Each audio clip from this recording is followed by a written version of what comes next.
Though Aur Do Pyaar Hindi film review by allrounder star Ballem Venumadhav. పేరు చూసండి, వెరైటీగా దో ఆర్ దో ప్యార్ అని పెట్టారు.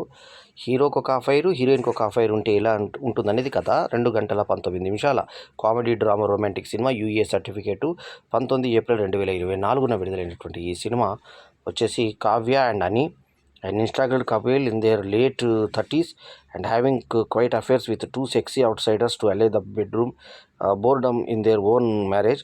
However, when a trip to Kavya's hometown for a funeral rights their chemistry, Kavya and Anil are keen to make their marriage work. Tables turn when they start dodging their lovers to be with each other. Vikram అని ఈమె ఒక అతన్ని ఇష్టపడుతుంది. Rosie అని ఇంకొక ఆమెని ఈయన ఇష్టపడతాడు.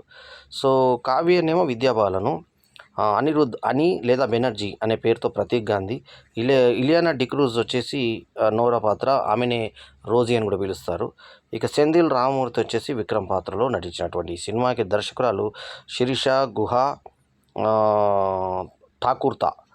ఇక నిర్మాతలు చాలామంది ఉన్నారు. సమీర్ నాయరు, దీపక్ సేగలు, తర్వాత ముల్ కస్బేకరు, తర్వాత స్వాతి అయ్యరు, తర్వాత తనూజ్ గర్గ్, తర్వాత రైటర్ అండ్ స్క్రీన్ ప్లే వచ్చేసి సుప్రతం సేన్ గుప్తా, కార్తిక్ విజయ్ వచ్చి సినిమాటోగ్రఫీ. ఇక ఈ సినిమా కథనాలు ఏంటంటే, విద్యాబాలను ఈ సినిమాలో ఇందాక నేను చెప్పినట్టుగా పాత్రలు బాగా మనకు రిజిస్టర్ అయిపోతాయి. పాత్రలు ఒక చావు పని మీద వస్తారు వీళ్ళు. కావ్య అనే అమ్మాయి మనకు డర్టీ పిక్చర్తో ఎంతో సెక్సీగా అనిపించినటువంటి విద్యాబాలను ఇందులో ఫ్యామిలీ పార్ట్ చేసినా కూడా కొన్ని నాటీ సీన్స్, తర్వాత కొన్ని మసాలా సీన్స్ యాక్ట్ చేసింది. ఇందులో కూడా లబక్కున లిప్ లాక్లు ఇచ్చేటువంటి సన్నివేశాలు, ఆ తర్వాత న్యూడ్గా సెక్స్ చేసిన తర్వాత ఈ మీద కప్పుకొని, ఆ తర్వాత నువ్వు అనేటువంటి అయిపోయిన తర్వాత నువ్వు ఇచ్చేటువంటి ఎక్స్ప్రెషన్స్ నాకు విజిల్ లాగా, ప్రెషర్ కుక్కర్ లాగా ఉంటుంది అని అన్నప్పుడు, అది కెటిల్ చప్పుడులాగా అనొచ్చు కదా, నువ్వు ఆ చప్పుడుతో ఎందుకు పోల్చావని చెప్పి ప్రతీక్ గాంధీ అనడము. ఆ తర్వాత ఇలియానా డిక్రూజ్కును ప్రతీక్ గాంధీకి ఉన్న లిప్ లాకు, ఆ తర్వాత ఈ సెంధిల్ వచ్చి ఇల్లు కొని వస్తారని చెప్పేసి తాళం ఇవ్వడము, ఇవన్నీ జరుగుతాయి. లాస్ట్కు వీళ్ళు మనిషి చచ్చిపోయిన ప్లేస్కి వచ్చి ఆ చచ్చిపోయిన ప్లేస్కు ప్రయాణం చేస్తారు ఇద్దరు భార్యాభర్తలు. అంతకుముందు వాళ్ళు వ్యక్తిగతంగా ఎక్కడికి ప్రయాణాలు చేయరు. ఆ వెళ్ళిపోయిన ప్లేస్లో ఎక్కడైతే శవం ఉందో అక్కడ వీళ్ళు చెక్ చేసుకునే ప్రయత్నం చేసి ఒకరు లిప్ లాక్ ఇస్తూ మొత్తం ఫ్యామిలీ వచ్చి లైట్లు వేసి అక్కడ దొరికిపోవడంతో ఇంటర్వెల్ బ్యాంగ్. అదో వెరైటీ ఇంటర్వెల్ బ్యాంగ్, అసలు ఊహించాం మనం అటువంటిది. సో అటువంటి ఇంటర్వెల్ బ్యాంగ్ ఇచ్చారు సినిమాకి. సో ఇందులో నట ప్రకారం ఒక దగ్గరనేమో ఇంకా ఈలియన్ ఎక్స్పోజ్ చేస్తూ చూపించినప్పుడు పూర్తిగా ఎండిపోయిన ఛాతి మనకి ఇక్కడ మొత్తం బ్లాక్ కాదు కూడా మనకు కనబడుతుంది. ఇంతవరకు ఇక్కడ నుంచి ఇక్కడంతా ఓపెన్ ఉంటుంది, కానీ ఎటువంటి టెంప్టేషన్ మనకు కనిపించదు చూస్తుంటే.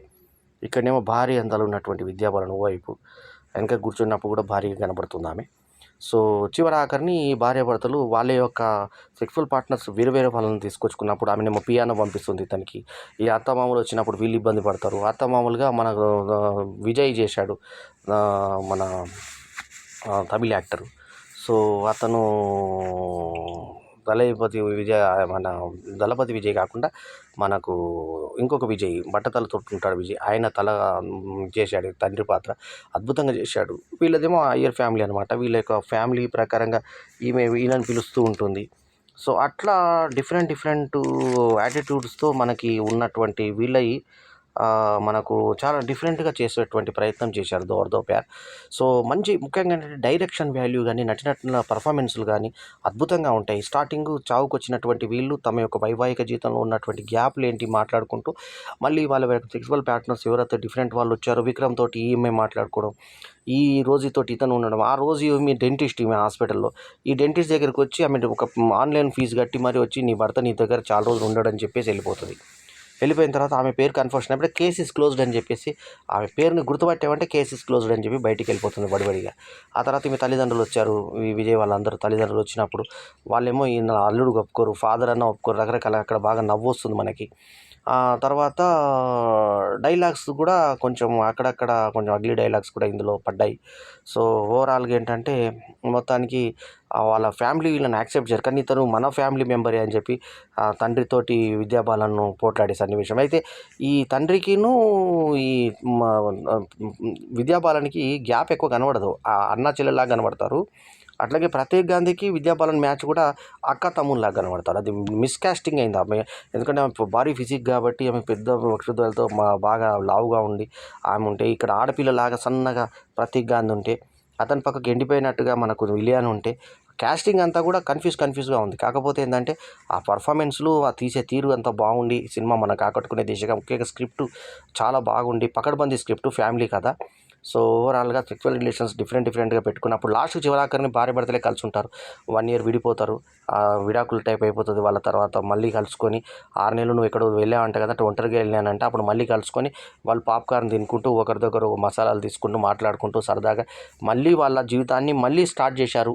అదే జంట మళ్ళీ కంటిన్యూ అయింది అనేది. అంతకుముందు వాళ్ళ సెక్స్ కూడా మన మధ్య లేదు అని మాట్లాడుకోవడం, ఆ తర్వాత చేసుకోవడం, ఆ తర్వాత చేసుకున్న తర్వాత అతని మీద కామెంట్లు ఇవి చేయడము, ఇవన్నీ కూడా జరుగుతాయి. సో ఓవరాల్గా ఏంటంటే ఒక ఫ్యామిలీ పిక్చర్గా తీసేటువంటి ప్రయత్నం జరిగింది.